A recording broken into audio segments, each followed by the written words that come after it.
the desperate last dash to sanctuary. Entire families leaving torched homes and death behind. The Rohingya Muslims from Myanmar, a stateless ethnic minority, often called the most persecuted people on earth. They are beating us, shooting at us, and hacking our people to death. Many women were raped and killed. 400 people have been killed, says state media, and the UN has declared nearly 125,000 Rohingya have fled across this border into neighbouring Bangladesh in just 10 days, after Myanmar soldiers and Rohingya militants escalated what's fast becoming a war. We were tortured by the military and their accomplices.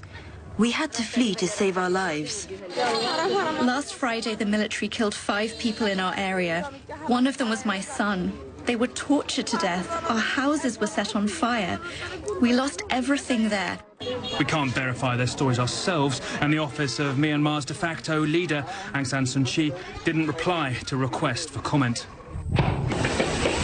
It's a journey only slightly less perilous than the hell they leave behind. Many in Myanmar simply don't want them there, so their homes are burned, fleeing gunfire with their lives and families on their backs. We had to walk a long way. We had to cross hills, marshes and paddy fields to make the journey to the Bangladesh border. But sometimes it's the crossing that kills them. 12 children and 8 women drowning when their boat was capsized. But even then, they don't find solace. Bangladesh has forced 1,000 to go back to Myanmar in just the last week. And a staggering 20,000 are caught in limbo, in a no-man's land on the border, without food or water.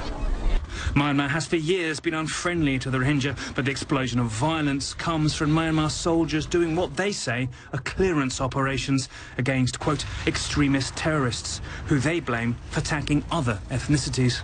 In turn, the Rohingya have admitted using their militants to attack police, killing 12 a week ago, but in the defence of Rohingya rights. Mothers forced to flee, but also to leave their sons behind to fight. I've sent my son to fight. I'm leaving him at the hand of the Almighty Allah. We are ready to face any situation. An unwelcoming void ahead of them, ashes and agony behind.